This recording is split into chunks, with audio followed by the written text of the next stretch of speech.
Georgia, Georgia, the whole day through. Ladies and gentlemen, welcome to another episode of the newly titled The Herschel Talkers, Episode 5. Changed up the branding a little bit, but it's more Georgia focused on all athletics, mostly Georgia Bulldogs football. But we got another episode with Big Sean. How we doing today, Sean? Doing great, Matt. How are you? Doing pretty well. Yeah, today, switch things up. We're going to go over some different things on the agenda, talk a little about some of the recent injuries on the Georgia football team, talk about some of the SEC approval ratings for coaches, some current news on that, and some other things. But, first off, talk about some of the injuries. Last week the big one was Trent Thompson was dealing with his medical problems, but it's looking like now from some of the beat writers for Georgia reported that he's going to be okay, possibly should be ready for the summer, which is great news. Maybe you can get all that fixed and everything. And also the recent injury of Roquan Smith, who's I believe he's inside linebacker. Is that correct, Sean? That's right. Yeah, that he had I think a pectoral injury. So they're saying might be out most of the spring, and that's going to open up. I guess the good thing is you can work on some depth. Or who else is out there? I believe we have Natrez Patrick, Reggie Carter, Jawan Taylor, Tay Crowder, who transferred over. Not transferred over. They moved him over from running back. So I was going to get your thoughts on that, Sean. And I know you were real big on Roquan. He's a tackling machine at the end of the year, and how this is going to affect Georgia in the spring. Well, I think to me, you mentioned the fact that Trent Thompson's out. Obviously, Roquan's going to be out. And first of all, those injuries seem like the stuff that those kids are going to bounce back from. And, I think as we expressed last week, I think that's all you really look for when you have some kid that's like that has a bad reaction or whatever it is to medication like that stumbling around. You hope that it's not, something more than just a bad reaction to medication. And that's what, knock on wood, it seems like for Trent Thompson. But, really when you're talking about the defense, right, it's interesting because, and you got to throw in Natrez Patrick too, who's just kind of coming off of an injury, as well. I mean, he missed the latter part of, or I guess he missed technically from, part of the Georgia Tech game, right, all the way into, through the bowl game. Yeah, I think he had a shoulder problem, yeah. And so I think that what's kind of interesting is when you're looking into going in 2017, I think the two leaders on your defense, certainly in the front seven, are Trent Thompson and Roquan Smith. And so I think what you're kind of looking for there now is who's going to step up, I think, from a leadership standpoint and, kind of establish things a little bit in terms of, setting the tone for, the work ethic and everything else for that defense.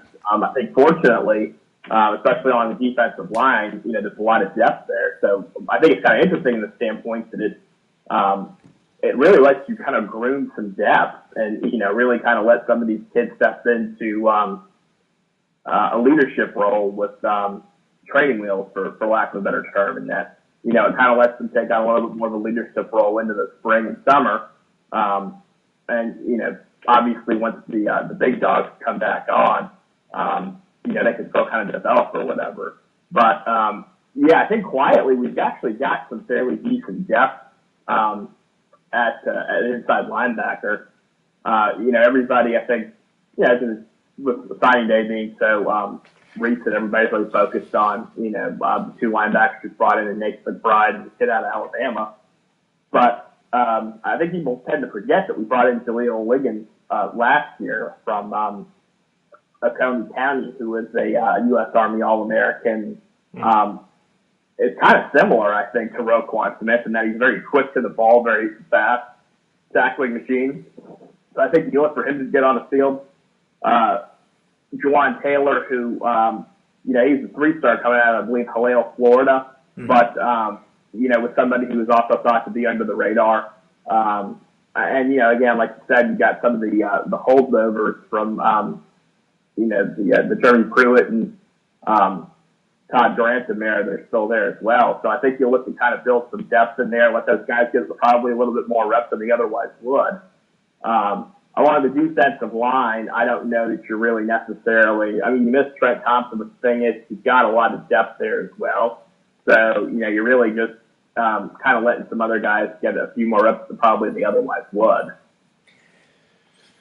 Yeah, kind of go off on a tangent. What that baseball player they signed?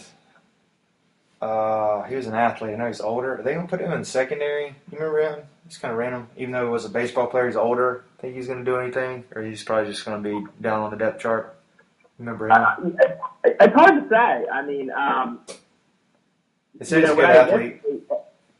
When I remember you initially calling or texting me saying, "Hey, Georgia just signed this, baseball player that's supposed to be part of our class from, I don't know what it was, like several years ago." It was definitely older, and my immediate thought was, and I cannot remember his name, but maybe it was like Xavier Avery, maybe, who I think was around 2008, 2010, somewhere in there, who I think was going to come in and play running back and then opted to play baseball.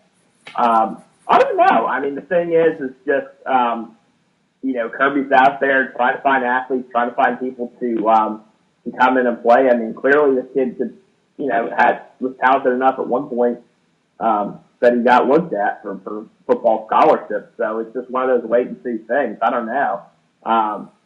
I do know, though, that I don't think anybody's necessarily, or perhaps a better way to phrase that is, we're certainly not depending on that guy to come in and contribute. So if he pulls up straight, if not, he's getting a free ride, I guess.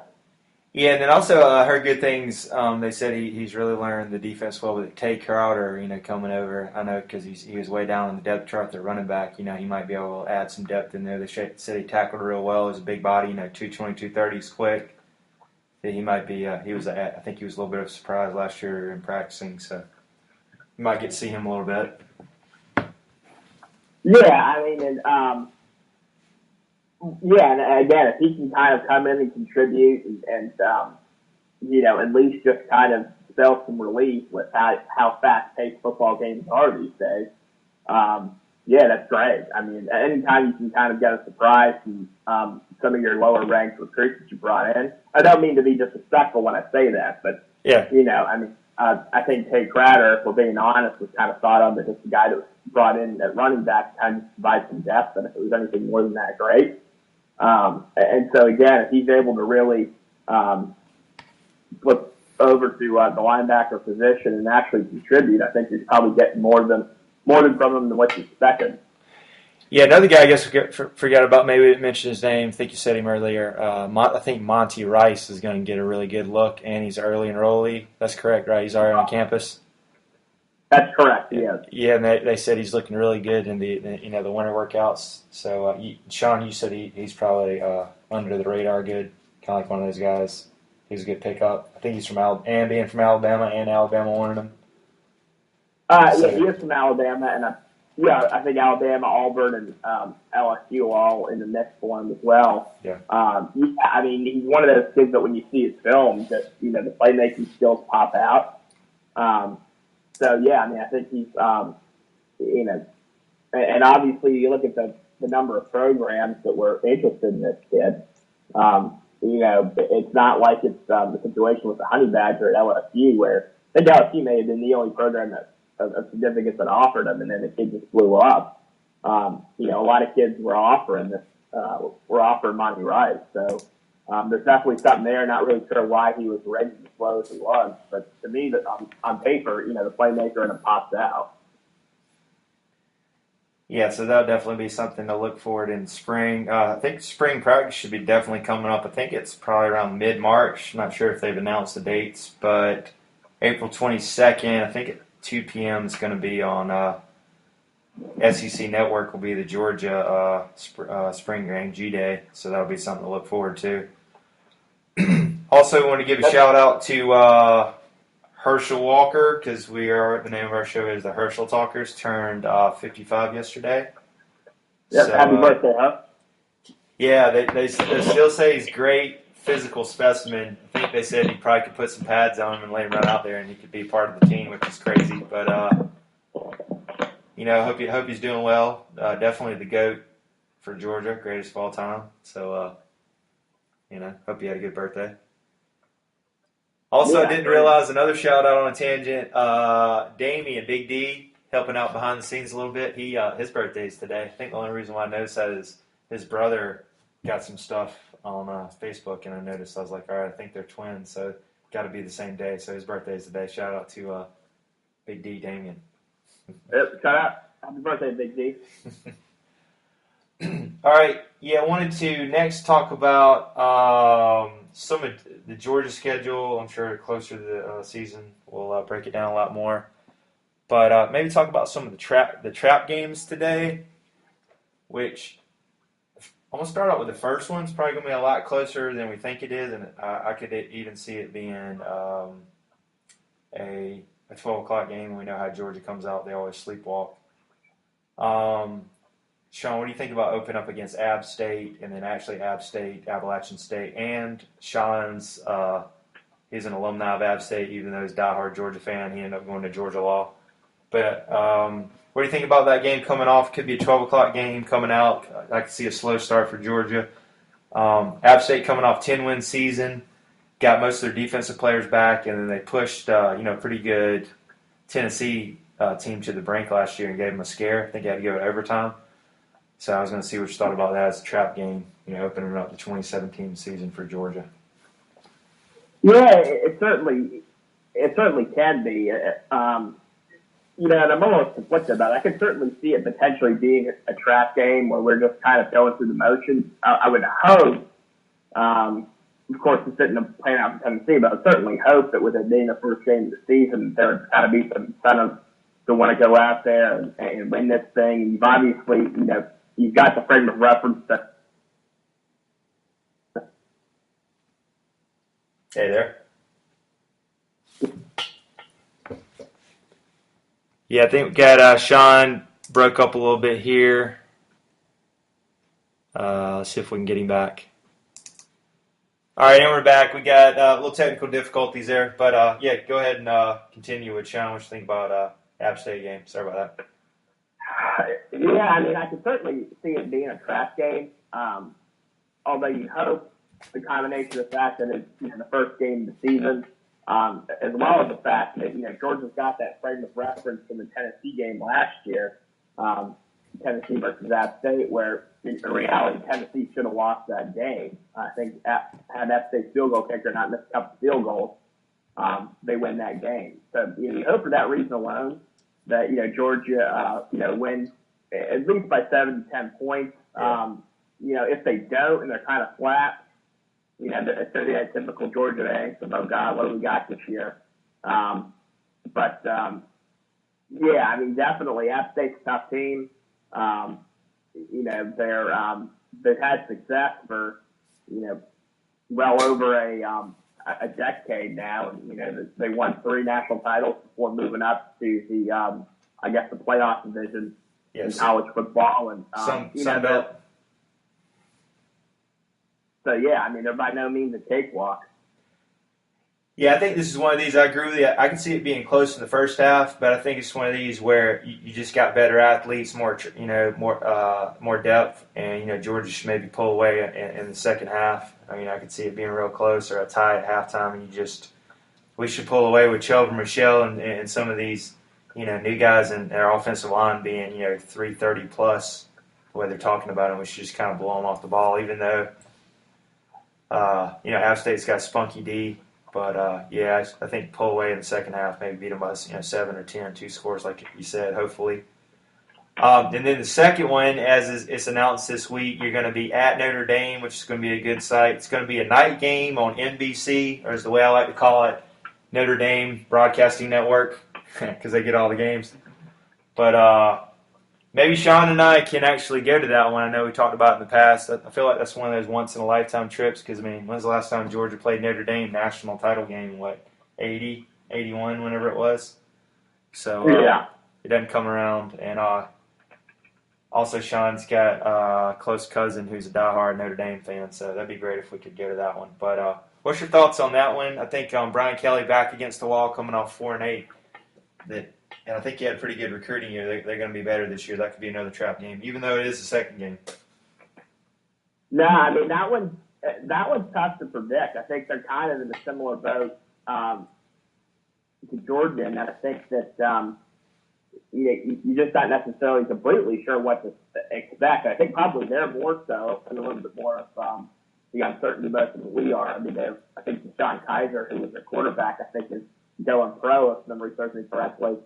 And the quarterback behind him, I think has struggled with some inconsistencies. Now that said, for everything else to say about Brian Kelly's tenure at Notre Dame, it seems like for the most part the quarterback position's been pretty solid. I think I still like Georgia in this one. Yeah. Just because I think that I think Notre Dame had struggles on defense. They seem to abandon the run a lot, which I think just with us having, Michelle and Chubb back, we kind of have an experienced defense back, and really, a much improved offensive line, knock on wood, and, another year under Easton's belt. I think we should win that one. But again, it could be a trap game. You are going on the road. You're playing up in, the Midwest at night. And I mean, I know it's still early fall, but still fall, maybe a little bit more chilly than what you're used to, maybe a little more windy. Yeah. It's right there by Chicago than you're used to. But, that'll be a good game. Yeah, I think they had on Dog Nation Daily this week, they had Notre Dame guy who covered them. I think he's one of the announcers. But he was saying they're kind of weak in the secondary coming off last year. They're young. That this could be a big game for Easton to kind of go deep, throw it to some of his playmakers. Maybe we can get Jeremiah Holloman in there, Terry Godwin, Riley Ridley, so should maybe be able to throw on the secondary and establish the run. But I think they were talking about they're excited about their backup quarterback. I don't know if they had a transfer coming in, but he says, I know that'll be only their second game, but he's really excited about Notre Dame's quarterback. He says this is a special talent, so it might be tough for Georgia's defense. I'm not sure if it was the backup. I forget his name, but he was mentioning they're excited about their quarterback. Rest of I'm sure our predictions will probably change throughout the upcoming months. But they got Sanford. That should be a win, hopefully at home. Hopefully that's not another Nickel State game. Then you got Mississippi State coming to town. We can transition into that. Sean, what did you think about 5-7 last year? And they have Nick Fitzgerald. They gave Dan Mullen a 4-year extension, which was surprising for, I think it's about 4.5 a year. And I know recently in the offseason that Dan Mullins, he was, rumored of being interested in a lot of the coaching jobs that came available, but never came to fruition. But I was going to get your thoughts on what did you always think about Dan Mullen and what did you think about that extension? Yeah, sure. Well, I guess if I could start, I think that Mississippi State game, that may be a trap game for us because that quarterback they have, I know that he was kind of, I believe he's a freshman last year. He's pretty raw, but it looks like he's got a pretty good cannon on him. And so, Dan Mullen knows quarterbacks. I mean, you look at his resume from Dak Prescott to Cam Newton to Tim Tebow. So that could certainly be one where, you got a young quarterback like that kid can just get hot and come in and it might not be something we're completely ready for. So that's certainly, a potential trap game for us as well. In terms of the contract extension, I guess, I think it makes sense for Mississippi State. Just being kind of completely blunt, it's not exactly destination program by any means. Really, I would even say that anything maybe outside of like the LSU, Auburn, Alabama out there in the West is just kind of, I'd consider like second tier SEC jobs. But then, Mississippi State probably arguably, and I forgot Texas A&M as well as being, in that core group as well. But Mississippi State is definitely one of the, I guess, least desirable, or sought after jobs there. But, Dan Mullen, for the most part, has been a pretty good coach for them. He's not necessarily winning SEC titles, obviously, but, they're competitive. It seems like they'll go 7-5, 8-4 for the most part. They'll go on a run, which, is good. And it's, you're competitive. In terms of why Dan Mullen hasn't necessarily done better or gone farther, I don't know. It's a bit of an enigma to me. It seems like, I don't know if I necessarily want to say he's similar to Mark Richt, but just you kind of figure that that maybe the program would be maybe a little better than they are now, maybe stabilized, maybe they'd be a little bit more competitive at 8-4 or 9-3 or 10-2 or something like that. And again, I'm cognizant of the fact that you're playing Alabama and you're competing for recruits with Texas A&M and LSU and everybody else in America, but just the fact that the program's been a little bit more inconsistent, I think, than maybe necessarily what you look for. I think they give some people some a little bit of reservation or hesitation about hiring them. But again, I think that right now, people in Mississippi State seem to be happy with him. His name still always gets rumored in the coaching carousel, so to speak. He's kind of similar to Mike Gundy, I guess, is what I would say. And so I guess he's, a good enough name for them that it keeps them relevant and prominent and happy. And so, lots of guy like that up. Yeah, looking at his record here, he's been there from 2009 to 2016, so I guess it was 7 years. So he totaled 61-42, and he went 5-7, 9-4, 7-6, 8-5, 7-6. 2014, I think, was Dak Prescott's was it sophomore year. They went to the Orange Bowl and lost. That was when they, I think, at one point they were ranked number 1. They were 10-3. His best year, lost in the Orange Bowl. 2015, 9-4, and then last year ended up 6-7, 5-7 in the regular season, and they won their bowl game. But yeah, I kind of agree with you. It's kind of like Mississippi State. I think they're always picked dead last every year in the West, and they always kind of rise up and play, over their heads a little. But it is Mississippi State. It's just hard to recruit. This might actually help them in the state of Mississippi with, Ole Miss going through their problems with the NCAA sanctions. So he could, Well, I'll say this too. Like, you got to give props to a guy like Dan Mullen, who, based on what we know right now, he's running a clean program. Yeah. Clearly Hugh Freeze isn't. And so, there's something to be said for having that kind of character as well, because the temptation's there, man. And the thing is the fact that some of these kids don't get better compensation packages than what they do. That's the topic of today's conversation, but there's reason to kind of emphasize on that level as well. They come from both backgrounds, and running a clean program's tough. You're definitely running to a disadvantage, so you got to give props for that too. Yeah, I agree. Nick Fitzgerald, I think he's getting some Heisman talk. He's real mobile on his feet, out of the shotgun and everything, so that's giving Georgia problems. So, that one's going to be I can see that one being a close one. Maybe that could be a night game, and Georgia can actually get up to it, or a 3:30 game. I hope it's not a 12 o'clock game. Then they're at Tennessee. It's always tough going to Knoxville. Tennessee, I think, is going to be down this year from what everybody's saying. Also, a.k.a. Knee Fest. We seem to always have a running back to blow a knee out, so hopefully all those running backs are going to be healthy for that game. No injuries, knock on wood. Then they're at Vandy, Missouri. They get the off week as usual, and then you're at the world's largest outdoor cocktail party. We're going to call it that, even though whatever it's called now, River City Shootout or just whatever it is terrible. But I think every year, Sean always wants that game, as I do. I think it needs to be really pushed this year. I guess we've lost 2015. We've lost 3 straight now, which is sad. Yeah.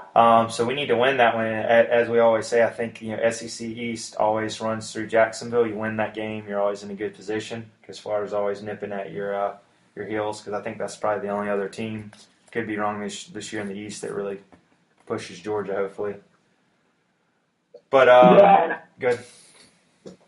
Yeah, obviously, just because of how outside the record has been, I think there's a lot of Georgia fans who believe that he can hurt in Jacksonville.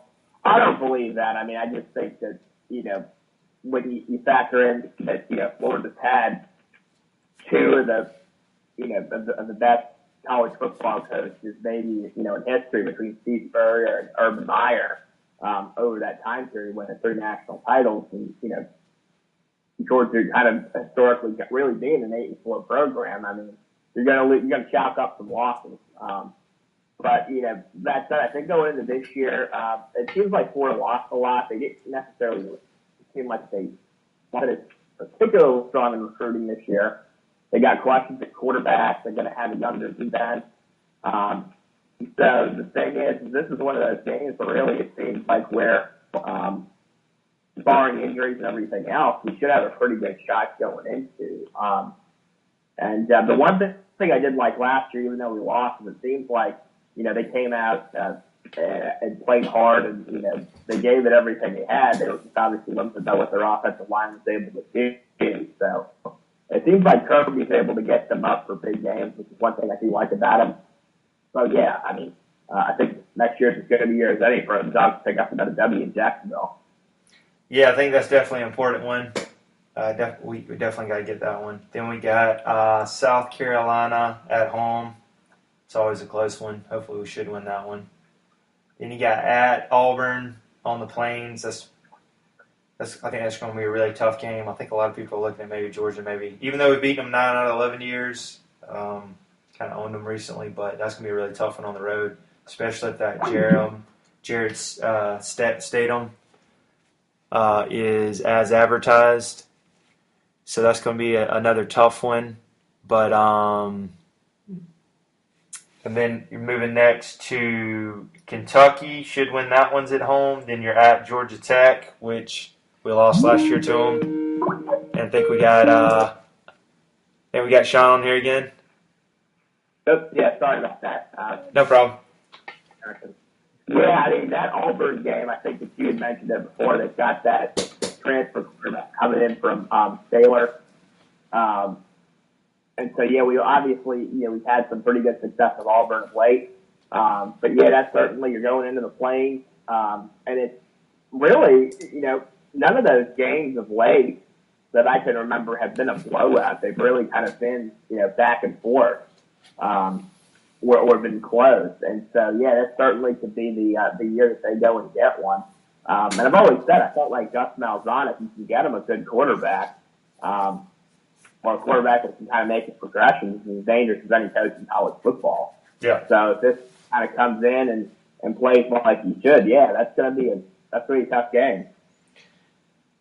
Yeah, and then Jared Stidham is his name. So, yeah, whenever Gus has a good running game. Plus, they're getting that Pedway kid back off injury. We were lucky not to go against him last year. I think he had a growing pull or something.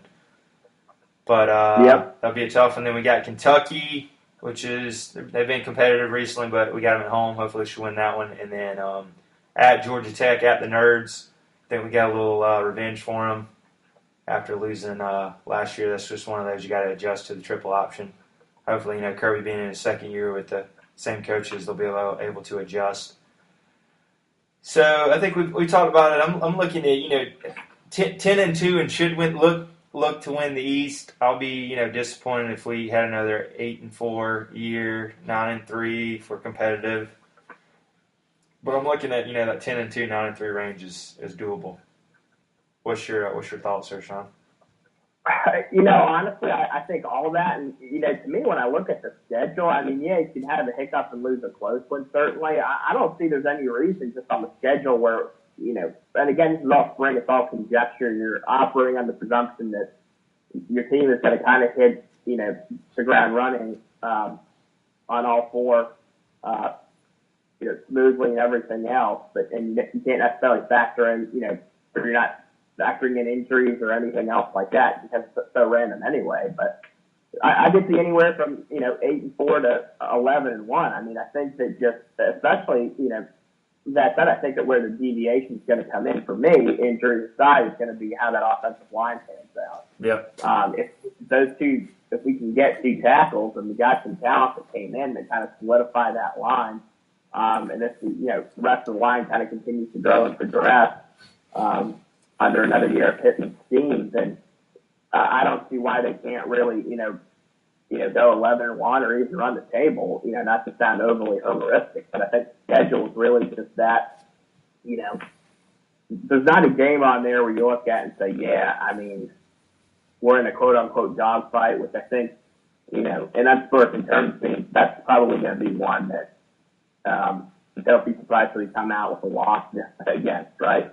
But I don't really see any of those games on that schedule. I mean, there's none of those games where on paper, again, if the offensive line pans out like it should, where, we shouldn't be favored in them. So, yeah, I mean, it kind of remains to be seen. And, you obviously can't necessarily, factor in injuries and things like that. You can't necessarily help that. But, yeah, I mean, there's no reason why, again, I've said it 3 times before, that we can't, win the East and do really well this year. Yeah, I agree. I mean, you're picking up Mississippi State, which, they're no pushover, but, you're not playing an LSU, an Alabama. I don't know what Ole Miss is going to have, but they're usually not a pushover either. So, yeah, I think we're definitely a favorable schedule, which I'm excited about. But it's definitely in our favor. We just got to, make plays on the field. That's right. Yeah, no injuries. The way Mon Tucker says, you got to have no injuries, no suspensions. As we know, Georgia in the past has had that, and got to have a little lady luck, to quote Larry Munson. If you got those 3, gonna have a good year. That's right. But last thing I want to talk about is kind of interesting, and I'll let Sean maybe kind of guess on some of these, and we'll go over it. This is a SEC country. As you know, it's in the off season, so not too much to talk about. But I thought this was an interesting poll. Looks like pretty similar to the presidential approval rating. So they're having the SEC coaching approval rating as of 2016.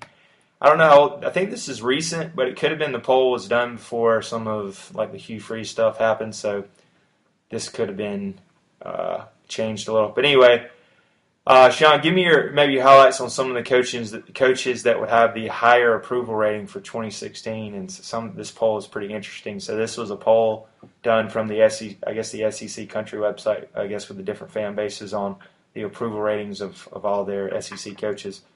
So, I guess give me your top 5 on the most approved, that has the highest approval rating, and then we'll go down the list. I know I'm putting you on the spot here. No, sure. I would think that, obviously Nick Saban has to be high up on that list. I get you lost the national title game, but, yeah. He's won like 3 out of the last 5 or something like that. He's won. Exactly. You got 4 at Bama, which is crazy, 4 national titles, which is unheard of. Yeah. Yeah. That's correct. That's the first one. Yep. I would say, Mark Stoops at Kentucky, you'd think would have a pretty high approval rating just based on how they did last year. Right. That's good. They're number 3. That's good. Swan Donkey down there in Florida. Yeah, he's number 2. Yeah. I mean, obviously you're, you won the last 2 SEC East. You got to be up there. Right. The new coach at LSU, just for kind of coming in and taking over the program and rallying with them, I think would probably have a pretty decent approval rating. Yeah, number 4, Ed Orgeron, but basically you don't have anything to base it on. But kind of like Kirby Smart, everybody was real high on him last year till he gets out there. Yeah. Yeah. Well, and I guess the other thing with Orgeron too is Les Miles gets fired. The program's kind of in limbo, the team's in limbo. It seemed like they rallied a little bit. Right. Maybe number 5, Hugh Freeze. He's actually down on the list, but kind of close, number 7. But Okay, he so do, then he does what have conference? he does have all the he does have all the NCAA on there. That's true. I mean, Kirby's got to be up there, right? Actually, Kirby, this is when it was funny. He got a 79% approval rating. He's number 8. It says Smart is in a do more than win. Oh, you got to do more than win over the tough fan base. I know you had a great recruiting class, but you got to win the East next year with all the hype around him. So he's actually number 8. So I'll go through the 14. The 14th one's actually kind of funny, but we'll get to it. All right, you got Saban's 1, number 2, Swamp Donkey, Jim McElwain. Number 3, Mark Stoops. Number 4, Ed Orgeron. Number 5 is Dan Mullen, 84%. And he just got the extension, so he's looking pretty good. Hey, number 6 is surprising. Hey, Will Muschamp, coming off 6 and 7, and they had a good recruiting class. They're real excited there. I know Sean's not a big Muschamp fan, but anyway, he's number 6. Number 7, Hugh Freeze. Number 8, Kirby Smart. Number 9, Derek Mason. You got to give it to them. Coming off, they did make a bowl game 6 and 7. The Vanderbilt faithful certainly is, and if they got a number 9. Yeah. Number 10, which is surprising, Barry Odom. They're coming off 4 and 7, 4 and 8. Number 11, Brett Bulimia. The natives are restless. It's time to ask a question. What has Bielema done at Arkansas other than produce mediocre seasons with minor bowl bursts? Damn.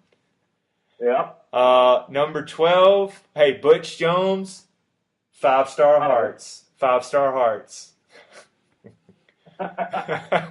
Hey, finished 9 and 4. They usually win their average bowl game. They're getting a little restless there in Tennessee. I think his back's against the wall. Number 13, Kevin Sumlin, way down the list.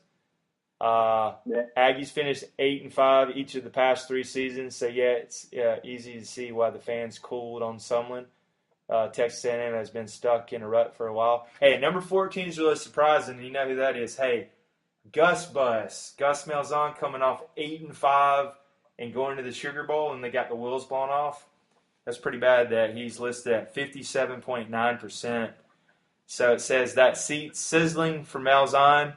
Tigers enjoyed buzz after signaling transfer quarterback Jared Stedham, who could play a big factor in the upcoming year, unfolds for the coach. This will be telling time for Malzahn. You must recapture his old magic. Yeah, I mean, to me, I guess maybe they're frustrated. But what was it, 2013? I mean, he took you to the damn national title game. Yeah, he did, but I think this then you've considerably gotten worse. Which, it seems like Auburn, unlike Georgia, you kind of said they're kind of aggressive athletic department, like they want to win. Haven't you noticed that? Like they're not cool. They're not scared to pull the trigger. No, man, they're very cutthroat. It's almost like being that cartel in Colombia. In the ball. Man. Yeah, they should rename that place Not for Long. If you don't win, you ain't gonna be there for long.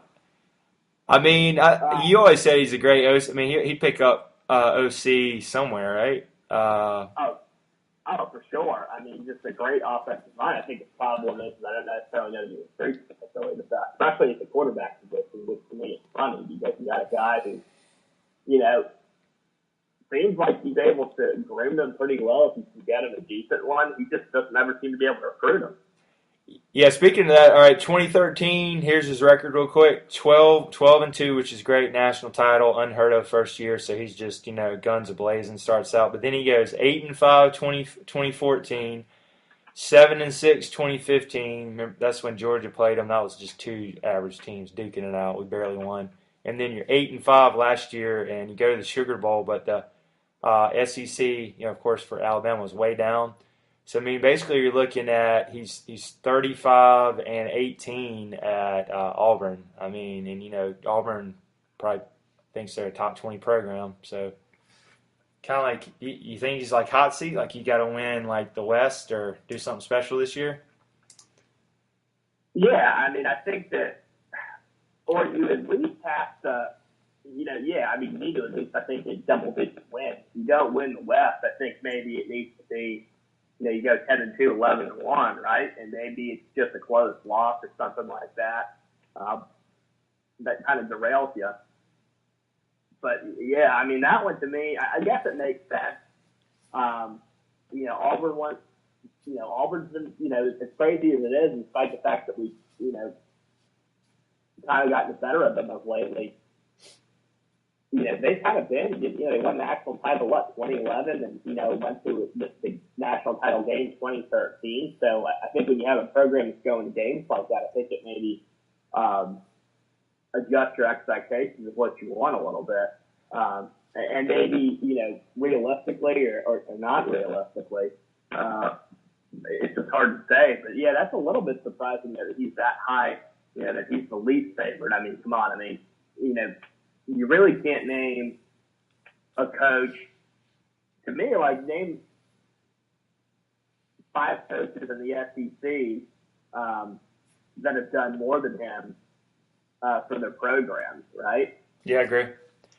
So here's where I want to go with this. Out of that list going into 2017, who do you think's back against the wall, smoking hot seat, they got to do something or they're done? Who do you think is maybe those lower 4? Belima, Butch Jones, Kevin Sumlin, and Malzahn possibly, or what's your thoughts? Oh, well, I mean, I think at this point, because of, the recent recruiting violations that have been discovered, to me, Hugh Freeze has got to be scorching hot. I mean, I guess, or you would think. I think that he's probably got to be up there, although you don't know. Yeah. But I would think he's got to be up there.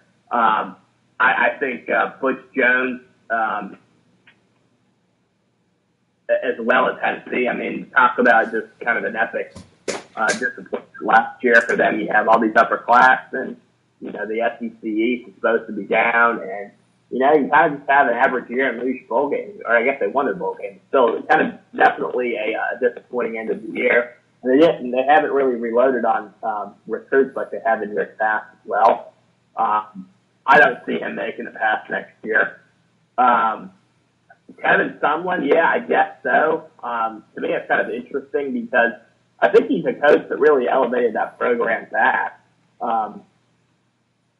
And that, he came in, he, got them that high octane offense. And, it seems like he can really recruit athletes at the wide receiver position, but just even when he's got a good defensive coordinator going, 8-4 year in, year out. And I think Aggie Nation's restless in the race for something more. And honestly, I don't necessarily know that they shouldn't be entitled to expect that because, outside of Alabama over the past couple of years in the West and, Ole Miss, who's really been all that good that really should have, cost you consistently another, 2 losses every year, right? Yeah. Yeah, I agree. Like you said, I think he recruits well, and then it sounds like there's been a lot of attrition at quarterback. They'll have all these 5-stars coming in transfer, so I'm not sure if it's the offense coordinator, the scheme causes problems. It looks like great recruiter, but he's not getting it done on the field. I mean, he's had, Mike Evans in the past, almost like wide receiver U. They got 5-star wide receivers all over the place, but it just seems like they're not able to put it together. And they've also played really bad at home recently, historically. Pretty good road team. They struggle at home for some reason. But, I'm not an Aggies fan by any means, but it seems like this team should be being in the state of Texas, better than 8-5. But, I mean, they are in the SEC, though. Yeah, and some of it, too, might be, we always talk about, these recruits being 5-stars and this, that, and the other. At the end of the day, they still got to be able to produce. And so, Texas A&M will put up some points, but their wide receivers just don't look necessarily unbeatable all world either. I mean, they look like they're guys who get open and make some plays or whatever, but I don't necessarily know that I would say that they're better than what Georgia had when they went to the SEC title game, with Aaron Murray a couple of years back. So maybe some of it, too, is just the evaluation aspect for both the quarterback and the wide receiver. Maybe these guys aren't as good as believed to be, or maybe they're underdeveloped, which I think has been a problem that plagues with Jones and Tennessee. Yeah, speaking of that, transition into that, do you think You think that the new hire of is it John Curry? Curry is his name. He's the I think he's the old Kansas City athletic director. He's now at Tennessee. Do you think this hire can help Bush Jones at all? Or somebody was mentioning the other day, I think on one of the podcasts I was listening to, that I guess the AD can only do so much, and is it just kind of just a figurehead? Basically barking out commands. I mean, do you think like ADs really can have that much responsibility? I mean, you might know a little bit more about it. I think an AD is kind of it's similar to being like the president of a department at a major corporation, right? And so an AD's job is really just to kind of give the project heads, which I would say are the head coaches of the different programs, the resources needed to succeed. So, like we're talking about an indoor practice facility, or if you need better accommodations when you're going to visit recruits, or upgrades to, whatever. That's kind of where your AD is going to come in and help you and, make your job more convenient. But in terms of on the field and, what goes on in the locker room and player development, unless the AD is coming in and taking over your job, there's not much he's going to be able to do. And so, to me, no. I mean, I think that just Bush Jones is going to have to sink or swim by what he does. Yeah, I agree. He'd have to maybe come up and win the East or win 9 or 10 games this year. So, his back against the wall.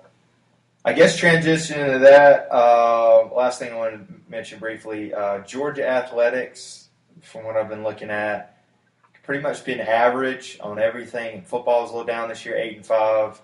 Basketball team looks probably NIT bound. I know they won some games recently. I think they're 18-12, but they have Yontae Maiden is the best player probably. He's injured, sprained his knee, so pretty much J.J. Frazier's been putting it on his back. I mean, I think if they win today against Arkansas, they're underdog. They possibly could squeak in there, but I mean, I can see them being a one and done.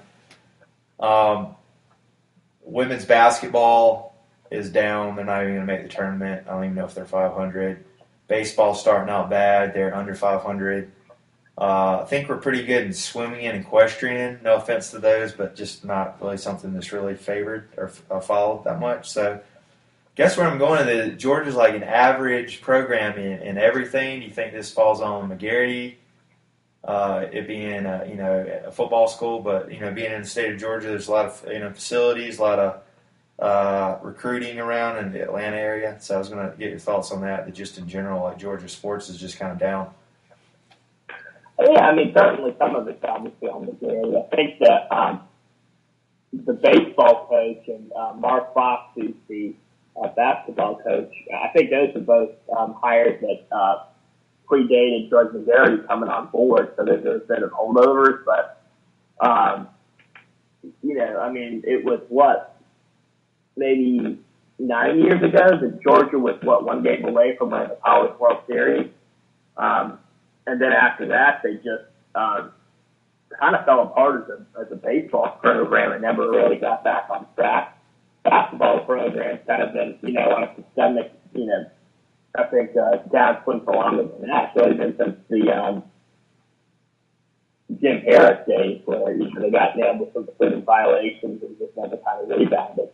I kind of feel like in baseball and basketball, Georgia's one of those programs that really ought to be better than they are, just because they produce such athletes.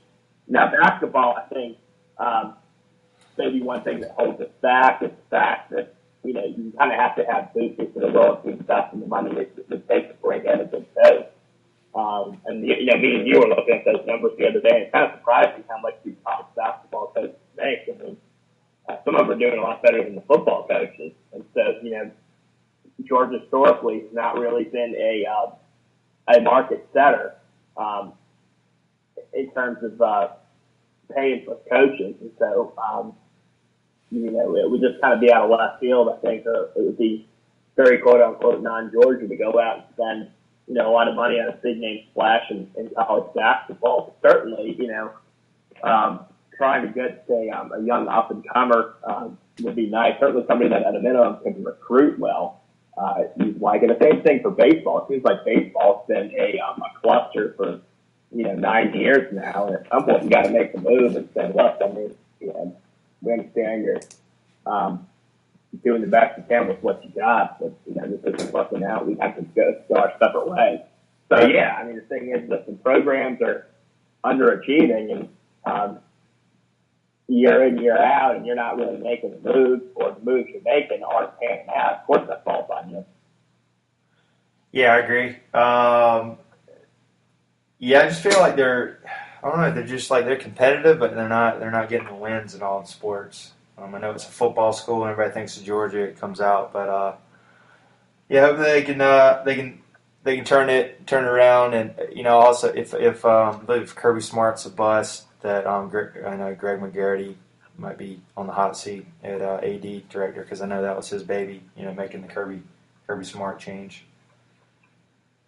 Yeah, I mean, you have to think for better or worse if Kirby doesn't pan out, to be asked probably what McGarry's done, if he's going to be tied with.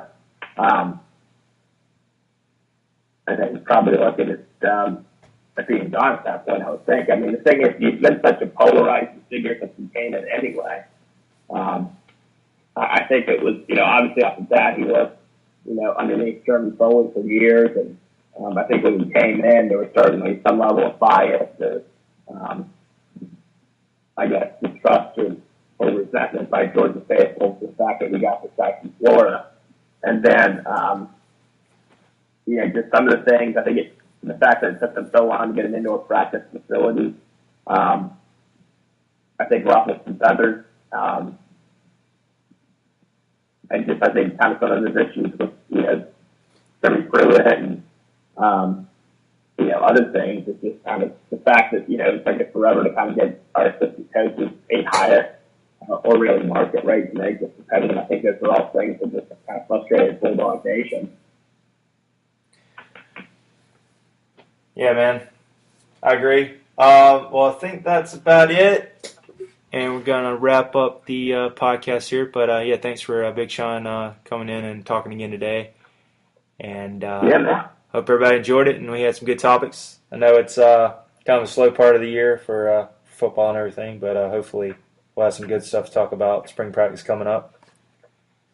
Yeah, man. All right, and I hope everybody has a good Saturday, and we're out. Yep.